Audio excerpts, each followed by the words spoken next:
Bienvenue dans BABA Bancaire, votre podcast de gestion des finances personnelles.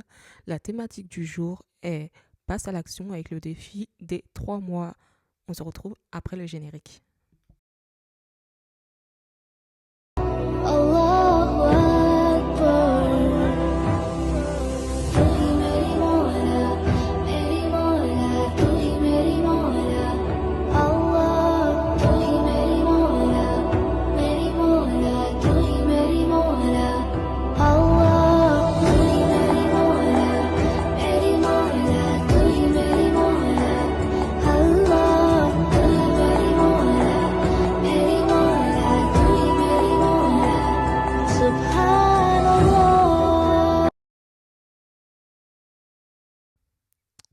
Donc, la thématique de cette émission est le défi des 3 mois.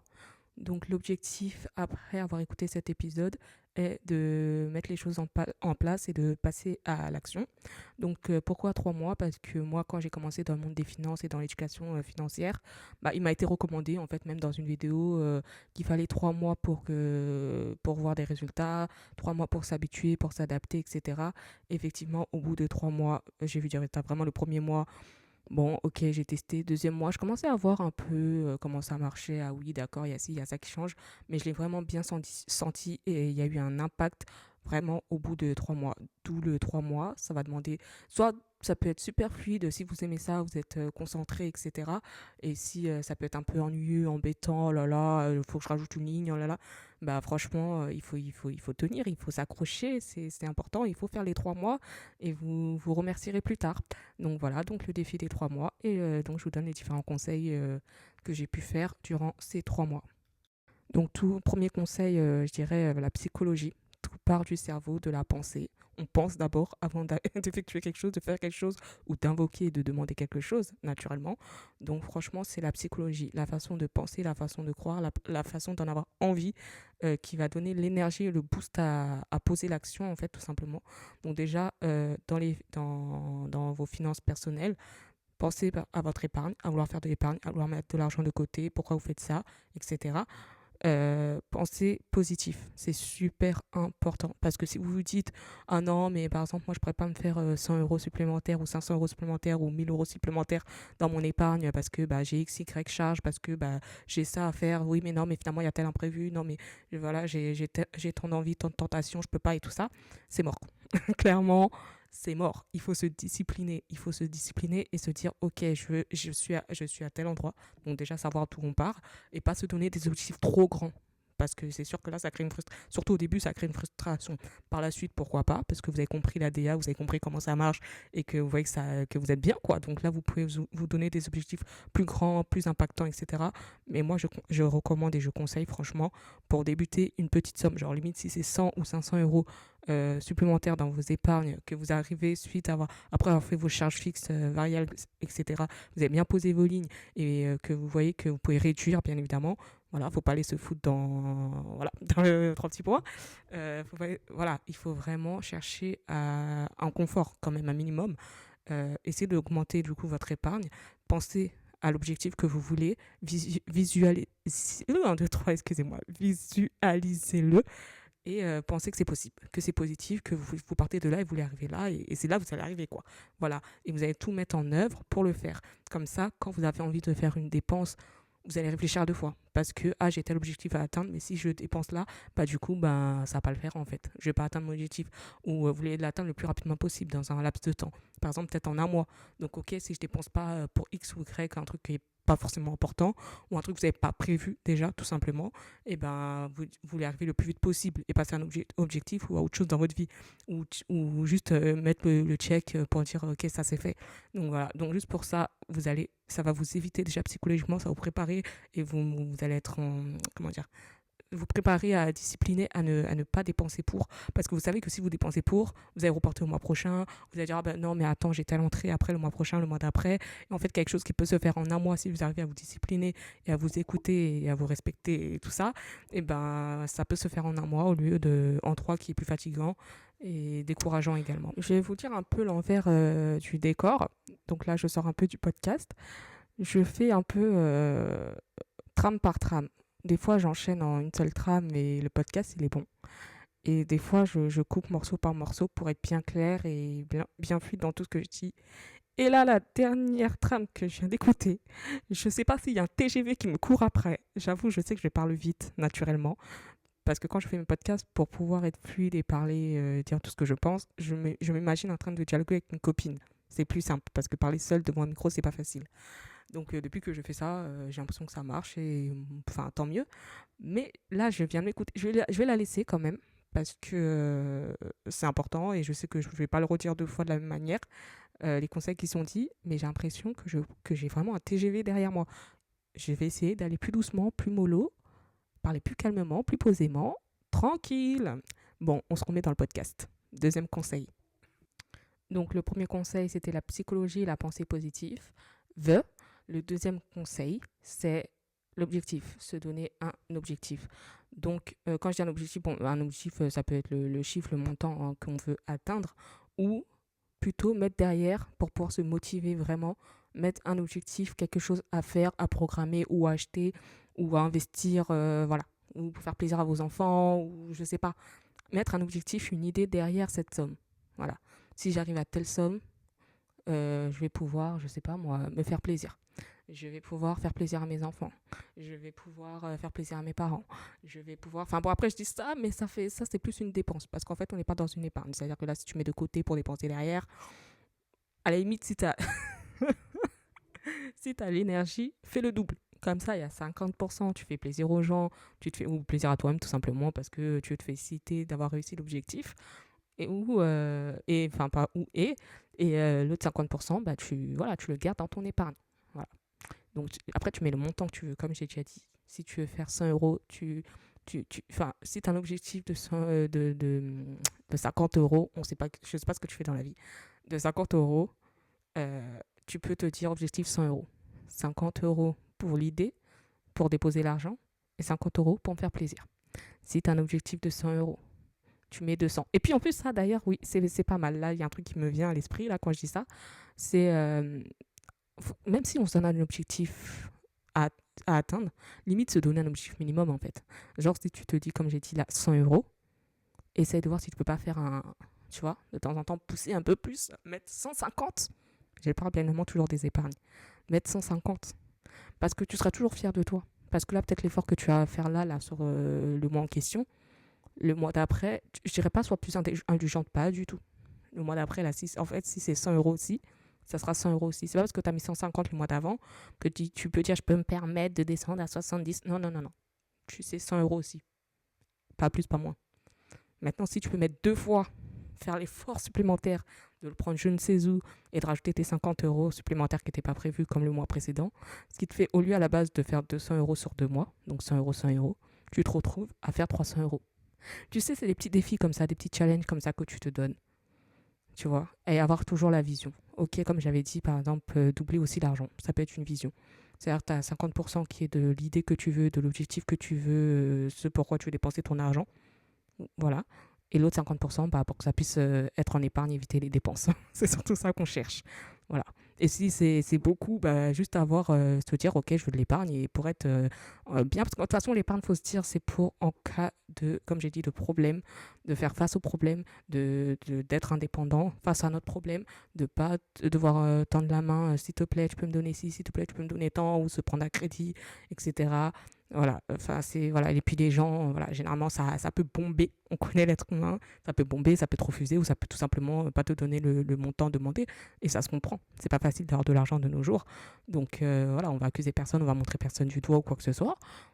Ça se comprend que c'est pas facile à donner. Voilà.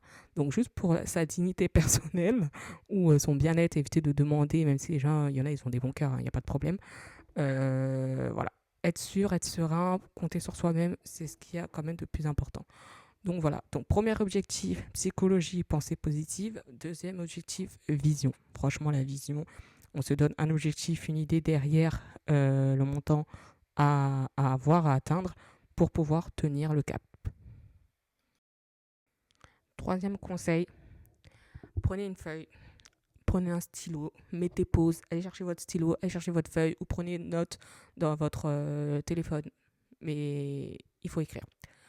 Toutes les entrées sur un mois, chaque mois mensuel. Notez le mois, notez l'année si vous êtes vraiment très organisé. Mais bon, notez déjà le mois. Et chaque dépense que vous allez faire. Après, moi, je pense que c'est mieux de faire directement ligne par ligne. Parce que là, en fait, comme j'ai mon idée dans la tête, ça aussi, ça me fait rire. Parce que j'ai écouté d'autres podcasts avant. Et je me dis, mais moi, j'ai mon idée dans ma tête et j'enchaîne. Or que les gens, j'ai pas dit l'idée oralement, que je suis déjà en train d'enchaîner. Donc, on va se calmer. Donc, je disais, prenez une feuille et un stylo ou vos notes et notez chaque dépense que vous allez faire dans ce mois en question, en cours dans lequel vous êtes. Prenez ou le mois prochain, si on est au milieu du mois ou à la fin du mois, attendez le mois prochain, prenez le premier du mois et tout le mois en cours, prenez des notes.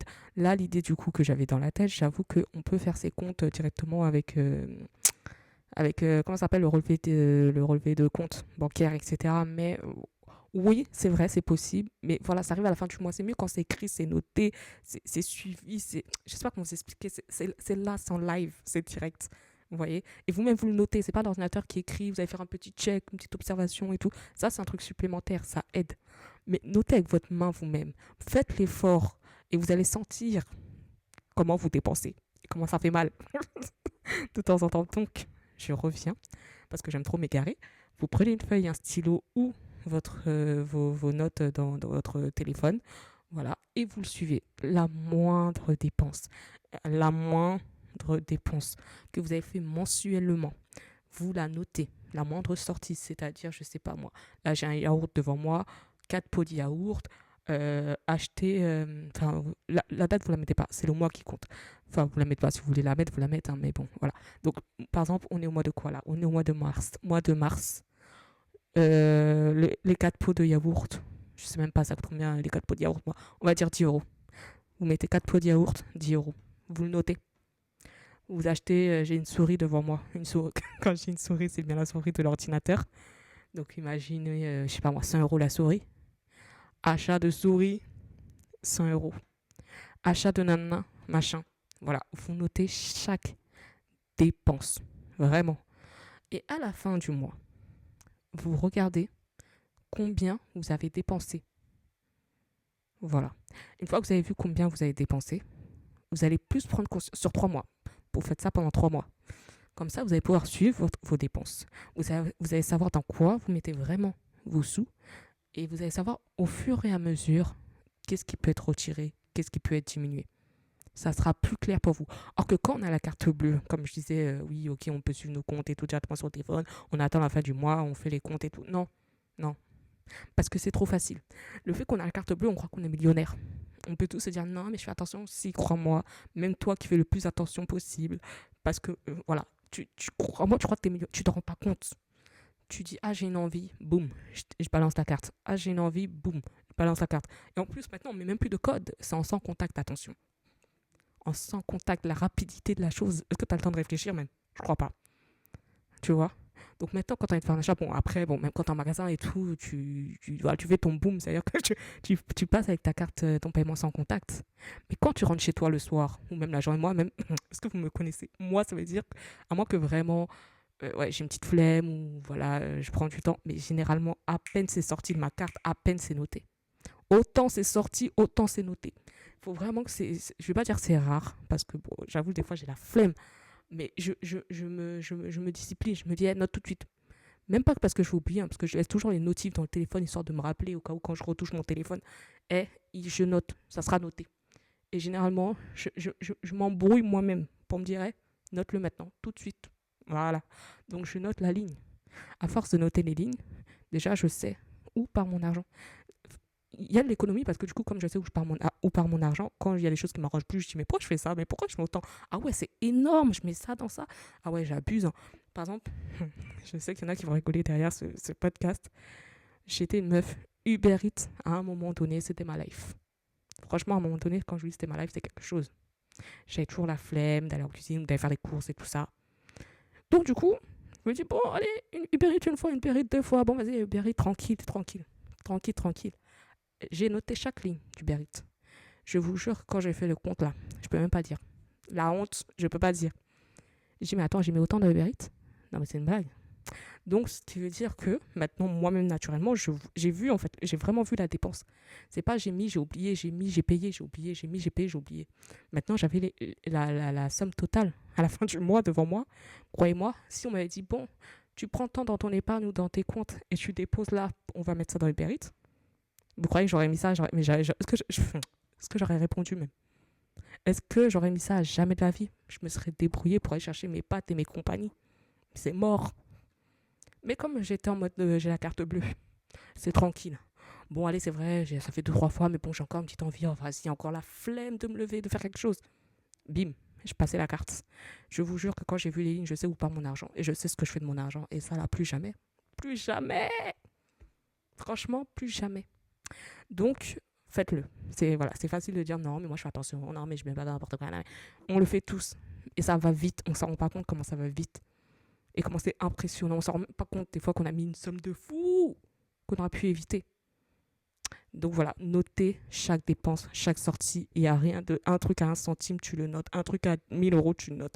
Tu notes tout. Tu ne laisses rien, tu n'oublies rien. Et à la fin, tu fais un total de la somme pour voir combien tu coûtes tes charges finalement variables au final. Voilà, parce que je parle des variables. Les fixes, non, c'est déjà compté. Des variables, des plaisirs, des loisirs, tout ça, des imprévus.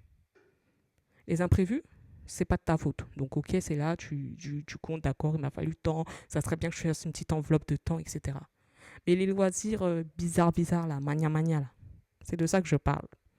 C'est sur ça, là, qu'il faut amputer un peu. Il faut couper. Donc, pour avoir la réalité des choses, il faut le faire. Fais-le sur 3 mois et tu te rends compte qu'il y a des dépenses qui sont soit inutiles, soit énormes pour rien et tu t'en rendais même pas compte. Et là, tu vas pouvoir réduire et faire des économies. Et comme tu feras ça déjà les 3 premiers mois, ou ne serait-ce que même si tu ne fais pas des dépenses de fou, eh ben, tu verras où tu vas ton argent. Si on te demande combien tu as eu, parce qu'en fait, normalement, quelqu'un qui suit son argent et qui peut faire des économies, etc., si tu lui poses la question, ah, combien tu as dépensé le mois passé, il connaît son chiffre. Ah, tu as combien en compte en banque, il connaît son chiffre. Ah, tu as combien en compte épargne, il connaît son chiffre. Ah, dans quoi tu as dépensé tes, je ne sais, X euros du mois passé et tout. Il va te citer chaque dépense. En fait, c'est même pas pour dire il connaît chaque dépense, mais il sait dans quoi est allé son argent. Et ça, c'est tellement important de savoir où vous avez mis votre argent, où est parti votre argent que vous avez durement gagné. Hein. On sait que ça ne se ramasse pas par terre, on sait que ça ne pose pas sur les arbres, on sait que c'est le pouvoir d'achat, qu'on est dans un monde capitaliste et que c'est super important, il ne faut pas se mentir. Il faut que tu saches, parce que voilà, c'est ça. Si on te donne, par exemple, si on te donne, je sais pas moi, 100 euros aujourd'hui, imagine que tu es quelqu'un de dépensier. Je parle pas des gens économes, quoique. Voilà, on te donne 100 euros. Je dis, ah, je reviens dans 6 mois. Enfin, non, 6 mois, peut-être c'est abusé. Dans 2 mois. Ah, mais les 100 euros que tu avais la dernière fois, tu les as dépensés dans quoi? Ouais, j'ai acheté ça, et je sais même plus, je te jure, c'est parti vite. Hein. On aime bien dire ça, c'est parti vite. Parce qu'on ne suit pas, on ne fait pas attention. On croit que chaque chose est importante et on croit qu'on a fait des vraies dépenses importantes, alors que rien du tout. Rien de tout ça. Alors que si tu suis tes dépenses, tu vas te rendre compte que des fois tu fais des dingueries inutiles, ou tu vas dire, oh, mais ça sert à rien, ou ah, là j'ai trop abusé ce mois-ci sur ça, donc ça sert à rien que je refasse une dépense. En fait, tu vas t'auto-discipliner, contrôler, et tu vas te rendre compte que dans les 100 euros là déjà, peut-être il va te rester de l'argent, ou même s'il ne te reste pas d'argent, toi-même tu vas savoir dans quoi tu as mis ton argent et tu l'auras mis dans quelque chose d'utile. C'est ce qu'on recherche, l'économie ou les dépenses qui nous rapportent, qui sont utiles. Soit l'investissement ou au-delà de l'investissement, juste qu'il nous fasse un vrai bien-être, quoi, que ton argent te soit utile réellement et qu'il ne soit pas là pour être distribué à la société pour inutilement en fait, tout simplement. Donc j'espère que franchement tu vas faire, c'est pour toi, hein, j'espère vraiment que tu vas prendre une feuille et un stylo et pendant 3 mois, mois par mois, tu vas tout répertorier, chaque dépense, tu n'oublies rien, la moindre dépense, même 1 centime qui sort, tu notes tout et tu fais le compte à la fin et tu regardes où tu as mis ton argent et tu vas voir que mécaniquement ça va se mettre en place tout seul et que ça va te faire du bien de savoir où tu as mis ton argent, ça va te faire du bien de savoir les dépenses que tu as faites et que tu vas mieux mettre ton argent aux endroits utiles pour toi. Comme j'ai déjà dit, autant en épargne pour faire des économies ou en investissement, autant juste pour te faire plaisir. Mais tu auras senti le goût de ton argent. C'est là où je voulais arriver. Bon, ça fait déjà 20 minutes, je pense que ça fait beaucoup, donc on va s'arrêter là. De toute façon, l'essentiel a été dit. Donc, on récapitule. Premier objectif, pensée positive, ça parle de la psychologie. On veut faire l'action, on se prépare mentalement. Et on pense positif, on va le faire, on va réussir, on veut tellement de temps, c'est possible. Deuxième objectif, deuxième conseil, on a la vision, on se donne un objectif à pourquoi on veut atteindre ce montant-là, on met une idée derrière pour se booster, pour quand voilà, on a une sortie de route, on se dit ah non, non, non, je dois faire ci, ah non, non, c'est mieux que j'ai ci, ah non, non, je dois faire monter mon épargne à là, à temps, pour se recadrer et se remettre en route et ne pas céder à la tentation et au contraire résister à la tentation. Et enfin, le troisième objectif, prendre le temps de noter chaque ligne, chaque sortie, chaque dépense, mois par mois. Et le faire déjà pendant 3 mois pour commencer. Puis après, ça sera tous les mois naturellement parce que la mécanique elle sera mise en place. Et quand vous ne faites pas, vous allez voir que vous avez une petite frustration. Et quand c'est noté, vous vous sentez bien. Voilà. Donc pendant 3 mois, notez chaque dépense, chaque sortie pour savoir où vous mettez votre argent. Et vous allez avoir des surprises et vous allez même apprendre à connaître votre personnalité malgré vous. Parce que là, vous pensez vous connaissez votre argent, vous connaissez ceci, cela. Croyez-moi que quand vous notez chaque dépense, les petites coups de folie que vous avez, vous allez dire ah, moi je fonctionne comme ça, moi. Ah, moi je fais comme ci. Et vous allez mieux connaître votre argent et vous allez mieux sentir votre argent. Vous allez mieux connaître le coût de votre argent. Vous allez mieux gérer votre argent. Vous allez mieux le diriger. Vous allez mieux l'investir. Vous allez mieux épargner. Vous allez mieux le mettre dans le bien-être et vous aurez beaucoup plus de pouvoir d'achat. Donc voilà. Donc c'est la fin de cette série BA bancaire. J'espère que mes tips vous auront vraiment aidé. Et en tout cas, moi, vous m'avez aidé parce que je lançais mon podcast, en fait, naturellement. Et que là, maintenant, à force de faire des mini-séries, j'ai pris l'habitude de parler dans un micro, d'enregistrer mes playlists, etc. Donc, voilà, je ne suis pas une professionnelle, je pense, encore. Mais franchement, je me sens bien, je suis plus à l'aise. Donc, merci à vous également. Merci à vous d'avoir écouté cette série. Et j'hésite à faire un petit bonus. On verra, j'hésite à le faire. Voilà, j'y pense. J'ai noté quelques lignes, mais je ne sais pas s'il va sortir. Donc, à voir peut-être. Mais sinon, en tout cas, c'est la fin de cette série BA Bancaire. N'hésitez pas à écrire en commentaire ou à m'envoyer des messages sur mes réseaux pour me poser des questions pour XY raison. Je répondrai volontiers. Et voilà. Donc, on se retrouve au podcast principal de base. Et c'est la fin de cette série. Bonne journée ou bonne soirée. Bye bye. الله